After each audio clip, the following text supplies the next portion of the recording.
So once you start getting a lot of layers, there are some things you can do to keep the layer window from getting too cluttered. One of the most useful things you can do is to create groups. So we're going to highlight all the layers that have to do with the face. And then you can either Control G as the shortcut, or you can right click and choose Create Group. And what this does is put them all into a folder where you can manipulate them all at the same time. You can hide them all at once. And you can even duplicate the folder if you want to have an extra copy to tuck away somewhere in case you make some changes later that you don't like and you want to go back to the original.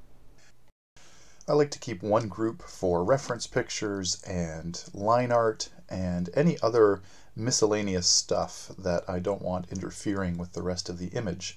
And you just keep that at the very top of your layers window. You can move new layers and even entire groups into a group by just dragging them up on top of the group and letting go. And the fact that something's in a group doesn't change the way the layers work. Once the group is open, you can select individual layers, hide them, manipulate them, move them out of the group, or do anything else you normally could do. Another thing you can do is reduce the number of layers you have by combining or merging layers together. It can be neat to see the effect each layer has on your overall image.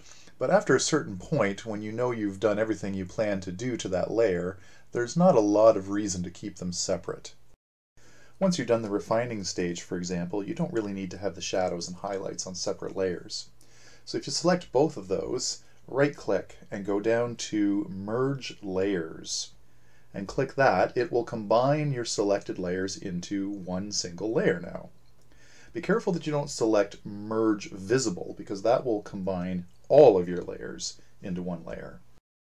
If you try to combine some layers that are clipping masks with layers that aren't, you sometimes won't see the option to merge layers, and that's because you have to have the base layer, the layer that the clipping mask is attached to, selected as well.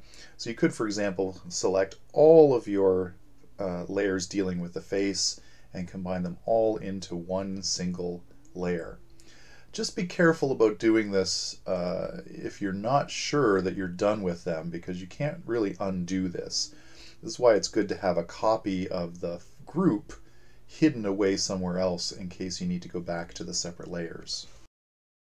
You may have to rename the layer too, because it'll use the name of whatever layer was on top. So this is something that you can do just to reduce the number of layers. It also reduces the file size of your image, which can make it load faster. But just be careful that you're not doing it before you're completely done with those layers. So that's basically it. I think if you name your layers and you start using groups, you will be able to manage your work much more effectively.